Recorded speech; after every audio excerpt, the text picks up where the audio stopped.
The morning air was crisp as Officer Daniel Matthews adjusted his uniform one final time before stepping out of his patrol car. Every detail was perfect, his badge polished to a mirror shine, his shirt pressed with military precision, his boots gleaming despite the early hour. After 15 years on the force, Daniel had developed a reputation for being impeccable in both appearance and procedure. His colleagues often joked that he could step straight from a patrol shift into a dress parade without changing a single item of clothing. Daniel took pride in his appearance because he understood what the uniform represented. It wasn't just clothing. It was a symbol of authority, trust, and the promise that citizens could depend on him to maintain order and safety in their community. He had learned early in his career that people's first impression of a police officer often determined how they would respond to authority, and he wanted that first impression to inspire confidence and respect. Today's assignment was routine patrol. In the downtown district, an area Daniel knew well after years of walking these same streets. The neighborhood was a mix of small businesses, elderly residents, and young families trying to make their way in an increasingly expensive city. It wasn't the most dangerous area he had worked, but it had its challenges: petty theft, occasional domestic disputes, and the daily struggles of people living paycheck to paycheck. As he walked his beat, Daniel noticed the usual morning activities beginning around him. Shop owners were opening their doors. Commuters hurried past with coffee cups and phones pressed to their ears. Now, and children made their way to school with backpacks bouncing against their small frames. He nodded politely to familiar faces exchanged brief pleasantries with business owners he had come to know, and maintained the watchful awareness that was second nature after so many years in uniform. The morning progressed without incident until Daniel turned onto Maple Street, a residential area lined with modest homes and small apartment buildings.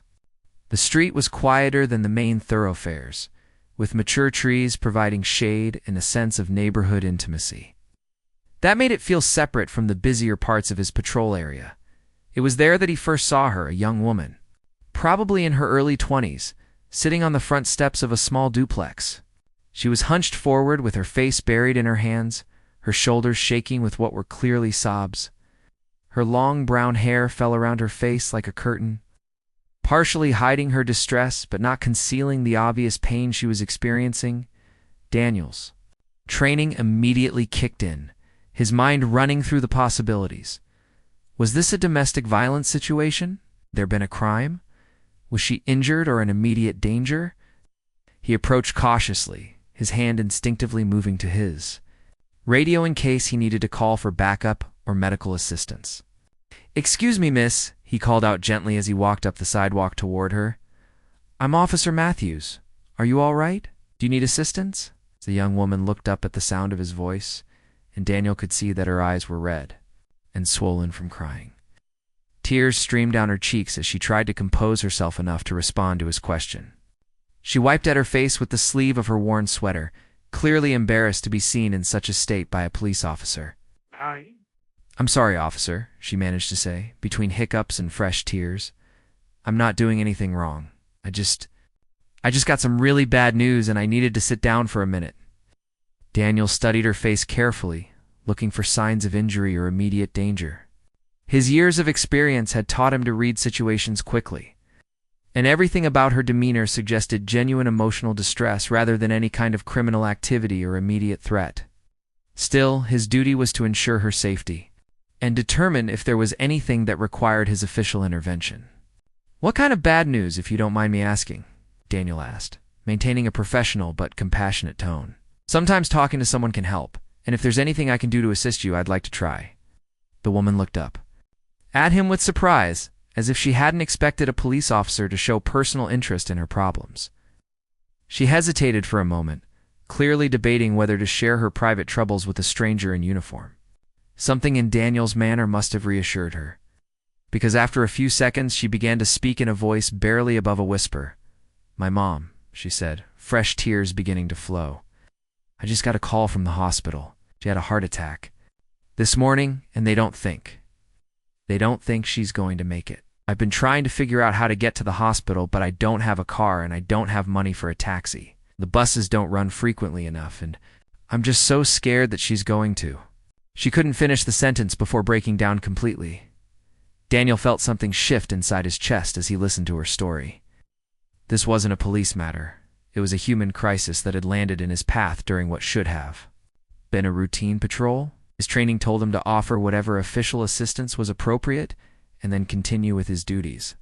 But something deeper, something that went beyond his role as an officer, stirring as he watched this young woman's anguish. "What's your name?" he asked gently, crouching down so he could speak to her at eye level. "Sarah," she replied, looking directly at him for the first time. "Sarah Chen." "I'm very sorry to hear about your mother," Daniel said sincerely. "That must be terrifying for you. How far is the hospital from here?"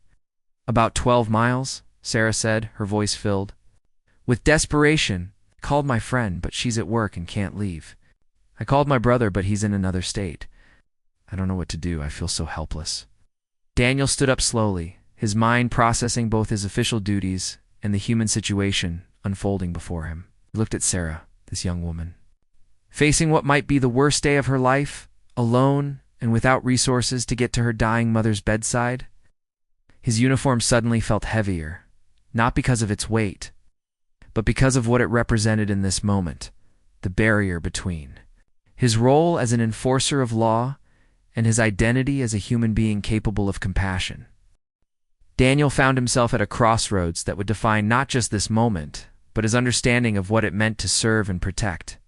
His radio crackled with routine communications from dispatch, reminding him that he was expected to be available for emergency calls and regular patrol duties. The department had strict policies about using official vehicles for non-police business, and his supervisor would certainly question any deviation from his assigned route. But as he looked at Sarah, still trembling on those concrete steps, his years of rigid adherence to protocols seemed less important than the immediate human need in front of him. This young woman was facing a crisis that no amount of police training could solve. Yet he found himself in a position where he could actually make a difference in her life. "Sarah, listen to me," Daniel said, making a decision that surprised even himself. "I'm going to help you get to the hospital." Sarah's eyes widened in disbelief. But you're a police officer. Don't you have important things to do? I mean, I appreciate the offer, but I don't want to get you in trouble with your boss." Daniel smiled slightly, the first time his stern professional demeanor had softened since he'd approached her.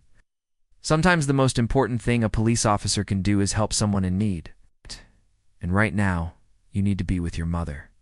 That's more important than checking parking meters or writing traffic tickets.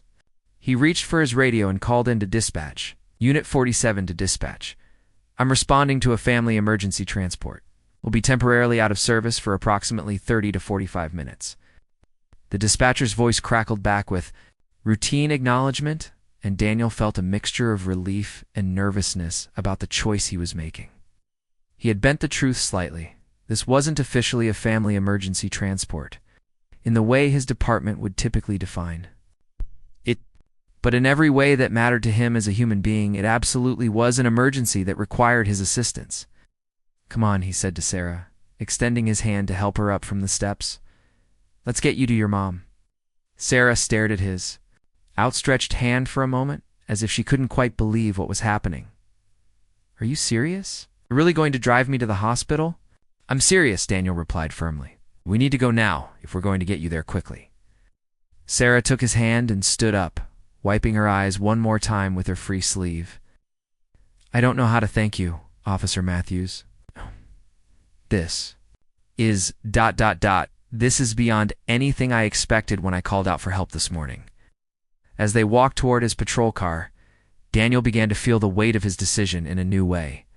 He was about to transport a civilian in his official vehicle, for reasons that weren't strictly within his job description. If something went wrong, if there was an emergency call he couldn't respond to because of this detour, he could face serious consequences. His spotless record and reputation for following procedures to the letter would be at risk. But as he opened the passenger door for Sarah, he realized that some things were more important than maintaining a perfect record. His uniform represented service to the community, and Sarah was part of that community.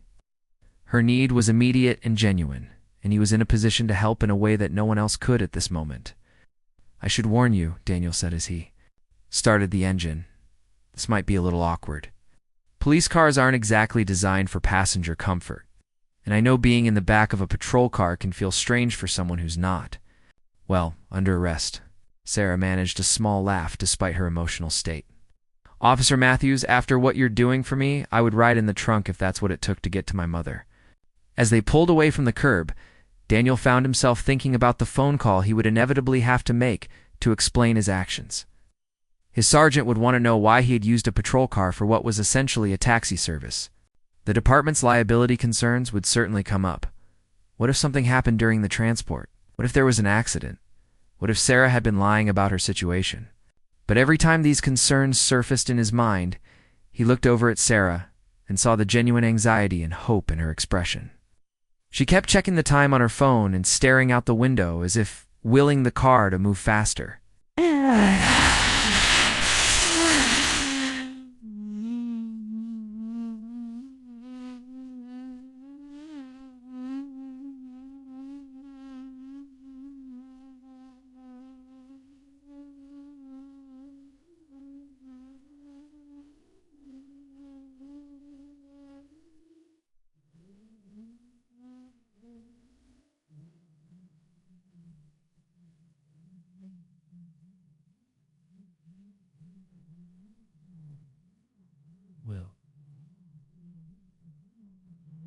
Waxing my fiber red on with covered I would win what within with it.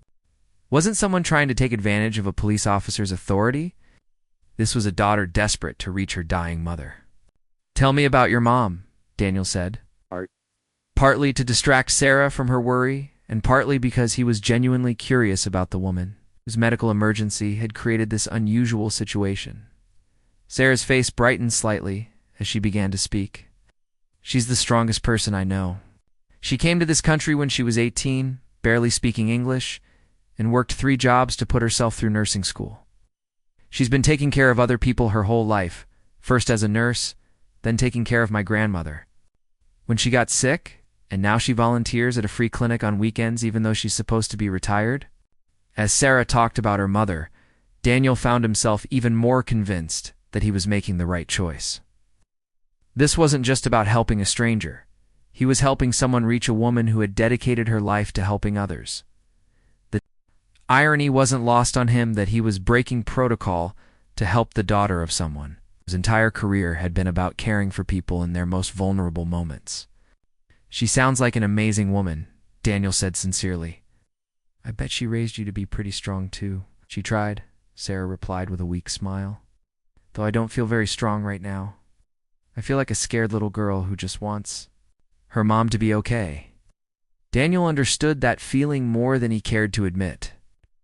His own mother had passed away 5 years earlier. He remembered the helpless terror of those final days in the hospital, watching someone who had always seemed invincible become fragile and mortal.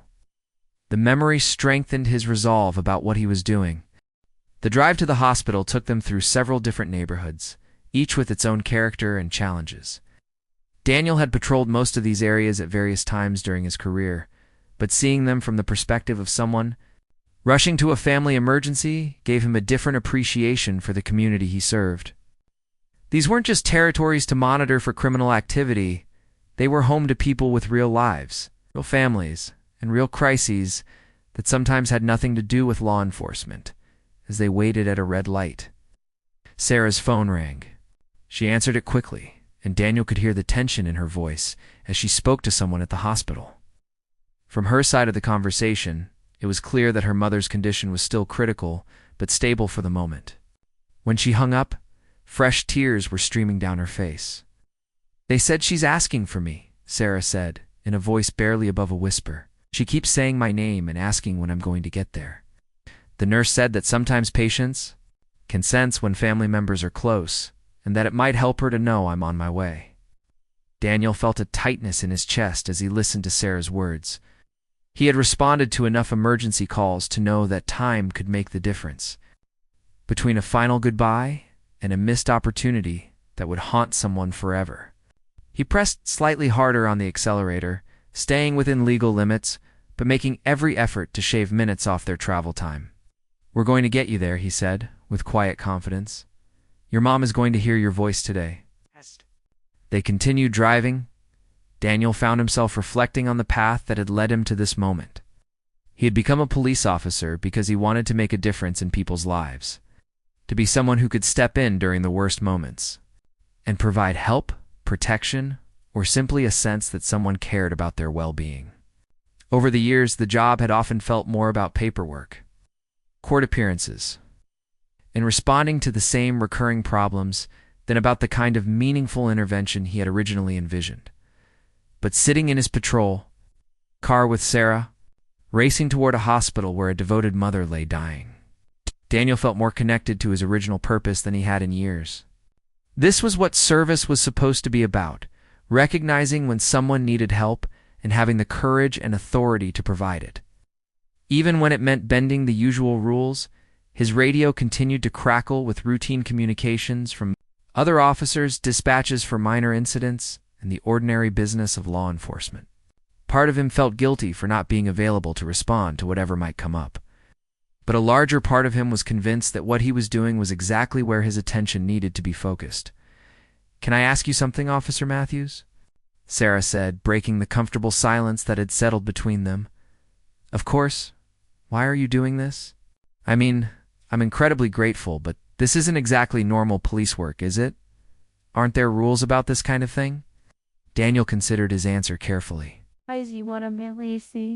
He could give her the official explanation about community policing and serving the public good, but that would be only a partial truth. The complete truth was more personal and more complicated than anything he had been trained to articulate in his years of professional development.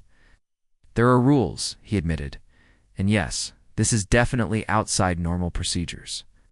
But sometimes, being a good police officer means being a good human being first. Your mother spent her career taking care of people, and now you need help taking care of her. That seems like exactly the kind of situation where someone in my position should step up." Sarah was quiet for a moment, absorbing his words. "I've never thought of police officers as, well, as people who would go out of their way like this. I guess I always thought of you as enforcers, not helpers." Her comment hit Daniel harder than he expected. He realized that somewhere along the way, both he and the community he served had lost sight of the helping aspect of law enforcement. The focus had shifted so heavily toward crime prevention and punishment that the simple human connection between officers and citizens had been diminished.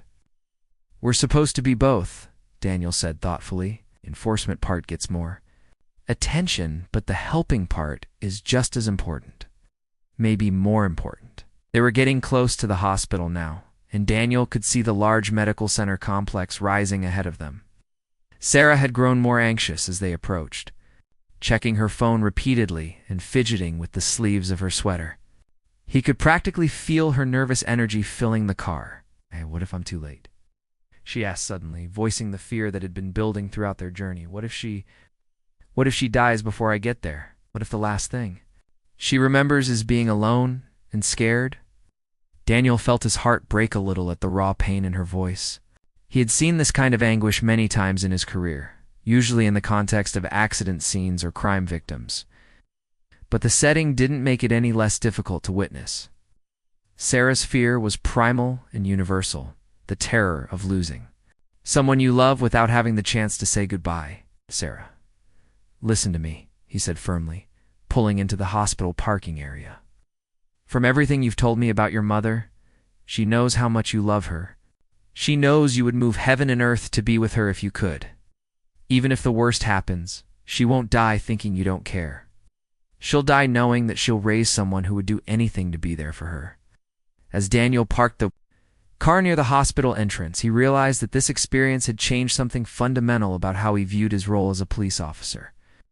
For years, he had prided himself on following procedures, maintaining professional distance, and treating every situation with the same measured response. But Sarah's crisis had shown him that true service sometimes required throwing out the rulebook and responding from the heart. He turned off the engine and looked at Sarah, who was already unbuckling her seatbelt and preparing to rush into the hospital. In a few minutes, she would be gone from his life as suddenly as she had entered it. But the impact of their brief encounter would stay with him far longer than either of them realized. Before Sarah could rush out of the patrol car, Daniel made another decision that surprised even himself. He turned off the engine completely and began to get out of the driver's seat. "What are you doing?" Sarah asked, pausing with her hand on the door handle. "I'm walking you in," Daniel replied simply. "You shouldn't have to face this alone. Sometimes having a police officer with you can help cut through hospital bureaucracy if there are any issues." It was partially true. His uniform might indeed help if there were any administrative obstacles to Sarah reaching her mother quickly. But the larger truth was that Daniel couldn't bring himself to simply drop her off at the curb like a taxi. Driver, this young woman had been thrust into one of the most difficult moments of her life. Something deep inside him refused to abandon her at the hospital entrance. As they walked through the automatic doors into the busy hospital lobby, Daniel was struck by the familiar sounds and smells that brought back memories of his own mother's final days. The antiseptic odor, the soft beeping of medical equipment, the hushed conversations between family members in waiting areas.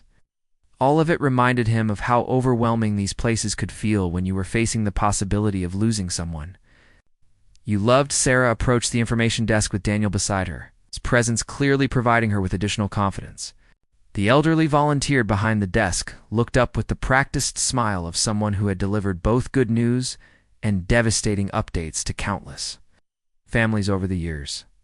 "I'm looking for my mother," Sarah said, her voice slightly stronger than it had been during their drive. "Her name is Linda Chen. She was brought in this morning after a heart attack." The volunteer consulted her computer screen, typing carefully with 2 fingers. "Linda Chen, yes. She's in the cardiac intensive care unit on the 4th floor.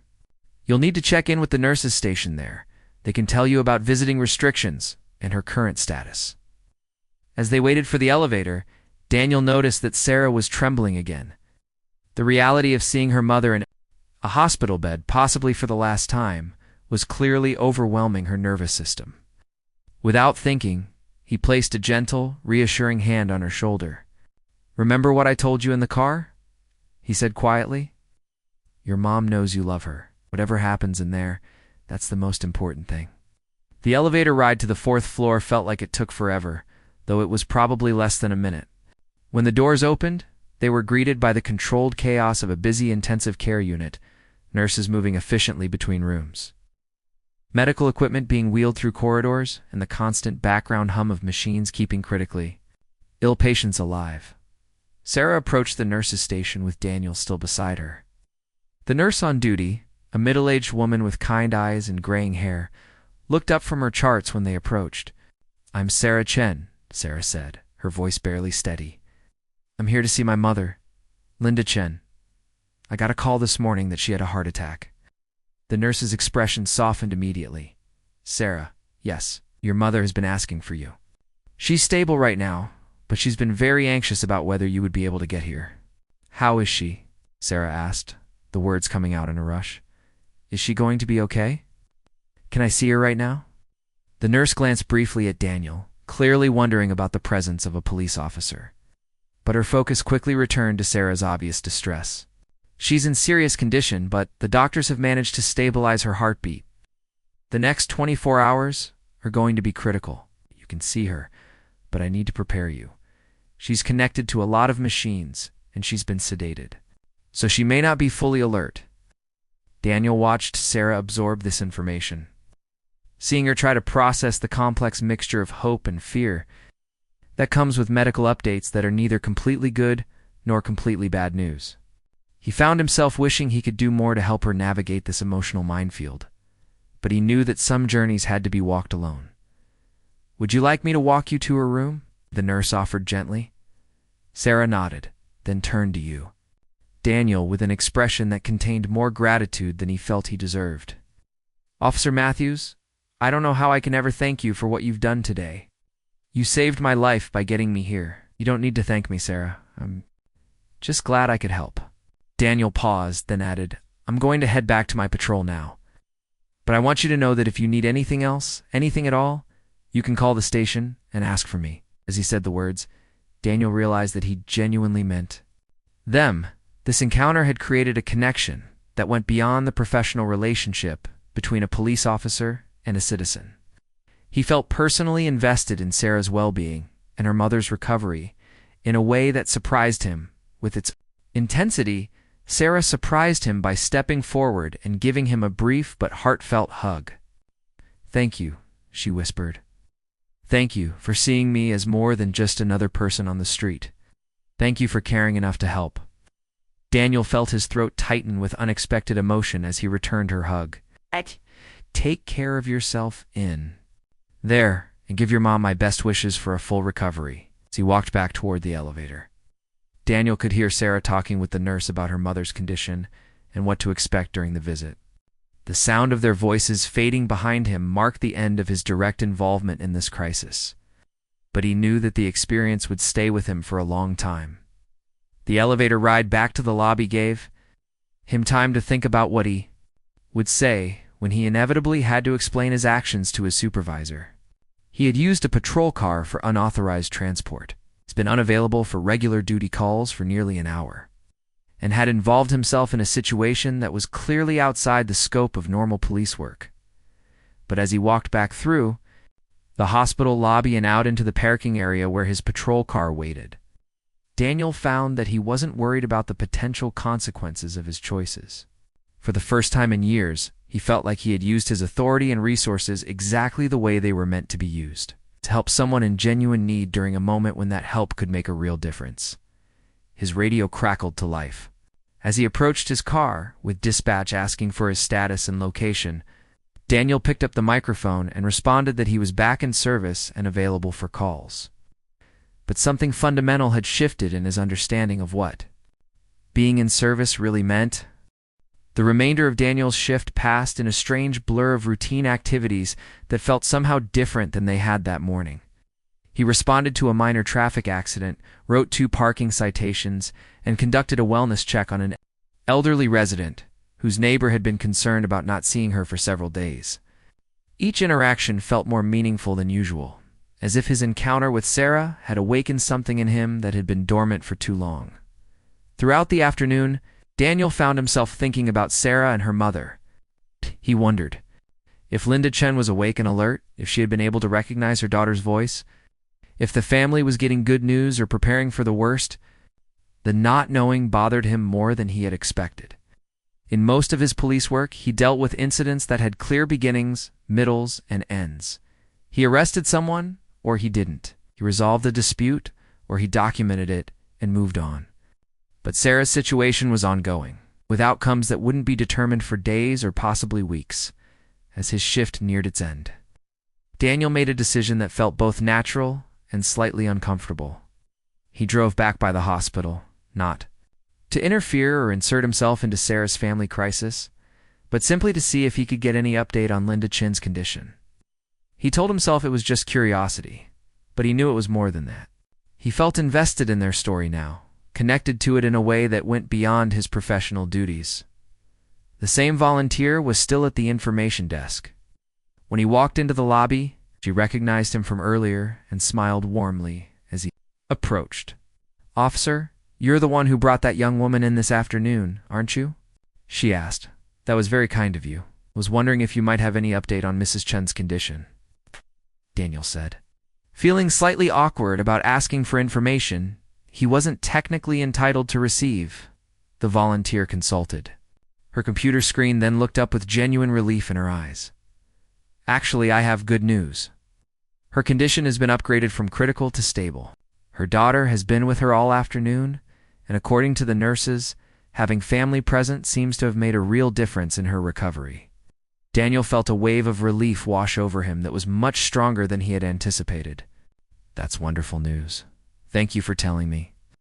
As he walked back to his patrol car, Daniel reflected on how invested he had become in the outcome of Sarah's crisis. It wasn't just professional interest or general concern for community members. He felt personally connected to their story because he had chosen to become part of it.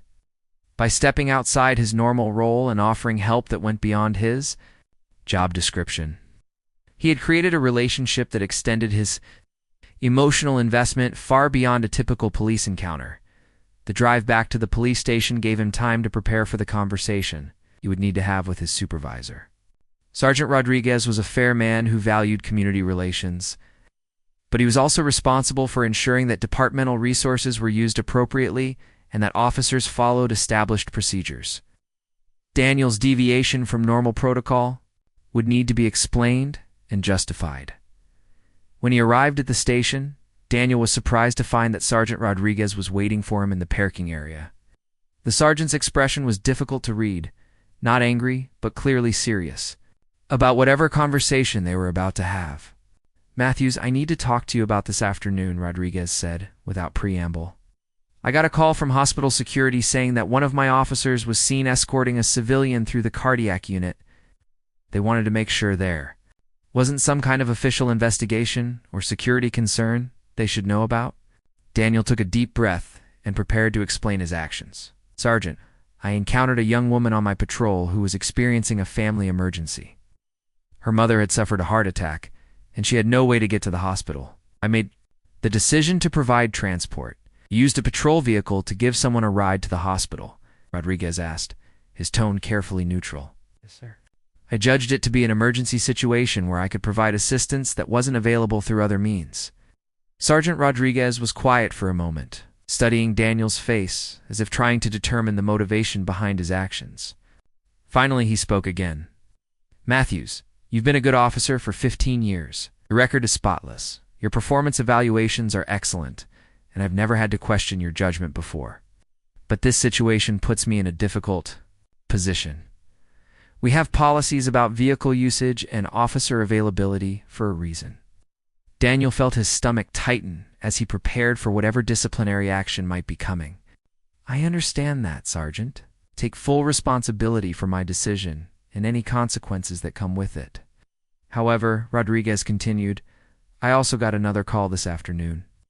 This one was from the hospital's chief of staff, Dr. Williams. Apparently, the young woman you helped felt compelled to tell everyone she met about the police officer, who went above and beyond to help her reach her dying mother.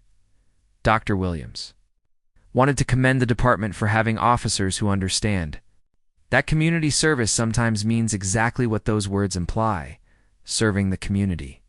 Daniel felt a mixture of relief and surprise. He hadn't expected his actions to generate positive feedback from the hospital administration. The chief also mentioned that the woman's mother, Linda Chen, is a retired nurse who volunteered at the hospital's free clinic for years. She's apparently well-known and well-loved by the medical staff. "So your decision to help her daughter get to her bedside has created some very positive feelings toward our department." Sergeant Rodriguez paused, then continued with what might have been the hint of a smile. "That said, I can't officially approve of officers using department vehicles for unauthorized transport, even in emergency situations. Officially, I'm going to document this as a community relations contact that extended longer than usual due to the nature of the emergency." Daniel understood that his supervisor was finding a way to protect him from potential consequences while still maintaining departmental standards. "Thank you, Sergeant. I appreciate your understanding." "Don't thank me yet, Matthews. I'm also going to be watching your decision-making more closely for the next few weeks. Not because I think you'll make bad choices, but because I'm curious to see if this experience changes how you approach community policing. Sometimes officers who rediscover the helping part of their job become more effective at everything else they do." As Daniel processed his supervisor's words, he realized that Rodriguez was right about one thing. The experience with Sarah had already changed how he thought about his role as a police officer. The uniform he wore represented authority and law enforcement, but it also represented service and protection. Today had reminded him that sometimes the most important protection could offer was simply helping someone reach their family during a crisis. 3 weeks after his encounter with Sarah, Daniel was conducting his regular patrol when he noticed a familiar figure walking toward him on the sidewalk. Sarah looked different than she had during their crisis-filled meeting. Her clothes were neat and professional, rather than rumpled from distress. Her hair was styled instead of hanging around her face in tearful disarray, and most importantly, she was smiling. "Officer Matthews," she called out as she approached him. "I was hoping I might run into you during one of your patrols. I've been wanting to thank you again and give you an update about my mother. Daniel felt genuine pleasure at seeing Sarah looking so much healthier and happier than she had 3 weeks earlier. Sarah, it's wonderful to see you. How's your mother doing? She's doing amazingly well, Sarah replied, her face lighting up. With joy, the doctors say she's made a complete recovery. She was released from the hospital last week. She was already talking about going back to her volunteer work at the free clinic, though I'm trying to convince her to take it easy for a while longer. Daniel felt a deep sense of satisfaction hearing this news. Linda Chen's recovery meant that his decision to help Sarah reach the hospital had contributed to a genuinely positive outcome. The daughter had been able to be with her mother during the critical early hours of her recovery, potentially providing the emotional support that had helped tip the balance toward healing. I'm so glad to hear that, Daniel said sincerely. Your mother sounds like a remarkable woman. She is, Sarah. Agreed. And she wanted me to tell you something. When I told her about how you helped me get to the hospital that day, she cried. She said that in all her years as a nurse, she learned that sometimes the difference between life and death isn't just medical care, it's having the people you love nearby when you need them most. She believes that being able to hold my hand and hear my voice during those first critical hours helped give her the strength to fight through the worst of it. Daniel felt his throat tighten with emotion as he listened to Sarah's words. He had hoped that his decision to help had been the right one. But hearing about its impact from Linda Chen's perspective as a medical professional gave his actions a validation he hadn't realized he needed. Your mother was lucky to have you. There, Daniel said. And I was lucky to be in the right place at the right time to help make that happen. But that's just it, Sarah continued earnestly. It wasn't just luck. You made a choice to help someone you didn't know, someone who couldn't do anything for you in return. I risked getting in trouble at work to make sure I could be with my mom when she needed me most. It's not luck, that's character. As they talked, Daniel noticed that several other people on the street had begun to pay attention to their conversation. Few seemed to recognize him as the police officer they had heard about who had helped the young woman get to the hospital. Word had apparently spread through the neighborhood about his actions, creating a ripple effect he hadn't anticipated. An elderly man who had been walking his dog approached them hesitantly. Excuse me, officer, but are you the one who helped this young lady get to see her sick mother? Okay? My neighbor told me about it, and I just wanted to say thank you. It's good to know we have police officers who care about people as human beings, not just as potential criminals. Before Daniel could respond, a woman pushing a stroller joined the conversation. My sister works at the hospital, she said. Told me that everyone there has been talking about what you did. Nurses said it made such a difference having family there during the patient's recovery. Daniel found himself surrounded by a small group of community members who had heard various versions of his story and wanted to express their appreciation. Their comments revealed something he hadn't fully considered. His decision to help Sarah had influenced how these people viewed police officers in general. His single act of compassion had apparently shifted their perception of what it meant to serve and protect. I just did what felt right in the moment, Daniel said, feeling slightly overwhelmed by the attention. Any decent person would have done the same thing. But not everyone would have had the authority to do something about it, Sarah pointed out. Not everyone in authority chooses to use it to help people. You did both. As the small crowd gradually dispersed, Daniel found himself alone again with Sarah. She reached into her purse and pulled out an envelope. My mother asked me to give you this, she said, handing him the envelope. She wanted to write you a proper thank you note. But she also wanted to tell you something about how your actions affected her as someone who spent her career in service to others. Daniel opened the envelope carefully and read the handwritten note inside. Linda Chen's careful script expressed gratitude for his help, but more than that, it offered perspective from someone who understood the challenges and rewards of dedicating one's career to helping others in their most vulnerable moments. Your choice to help my daughter reach me during my medical crisis reminded me why I became a nurse 40 years ago, the note read. In both of our professions, we sometimes lose sight of the human element that makes our work meaningful. Rules and procedures are important, but compassion and willingness to go beyond the minimum requirements are what transform a job into a calling. Thank you for showing my daughter, and indirectly me, that there are still people in positions of authority who understand that serving others sometimes means making personal sacrifices for strangers. Your uniform represents more than law enforcement. It represents hope that someone will care enough to help when help is needed most. Daniel read the note twice, feeling its impact more deeply with each reading. Linda Chen had articulated something about his role that he had been struggling to understand since the day he helped Sarah. His uniform did represent more than just law enforcement. It represented the possibility that authority could be used with compassion, that power could be employed to help rather than simply to control. "Please tell your mother that her note means more to me than she probably realizes," Daniel said to Sarah. "I've been thinking a lot about that day and what it meant, just for you and your family, but for how I understand my job. Her perspective helps me see that I made the right choice." Sarah smiled. "She'll be happy to hear that. She's been telling everyone who will listen that you restored her faith in public servants. She says you reminded her that behind every uniform is a person who chose to dedicate their life to helping others." As they prepared to part ways, Sarah had one more thing to share. "Officer Matthews, I want you to know that what you did for me changed how I see police officers. I used to think of you as people to avoid, people who were looking for reasons to get citizens in trouble. But now I see you as people who might help me if I ever need it again. It's a pretty important change in perspective." Daniel realized that Sarah had identified something crucial about community policing that went far beyond crime prevention and law enforcement. When police officers acted with genuine compassion and care for community members, they built trust and relationships that made every aspect of their job more effective. People who saw officers as helpers rather than threats were more likely to cooperate, to report crimes, to work together toward community safety. Walking back to his patrol car after saying goodbye to Sarah, Daniel felt a profound sense of clarity about his role as a police officer. His uniform would always represent authority and the enforcement of laws. But it could also represent hope, compassion, the promise that someone would care enough to help when help was desperately needed. The 3 weeks since his decision to drive Sarah to the hospital had transformed not just how he viewed his job, but how his community viewed him.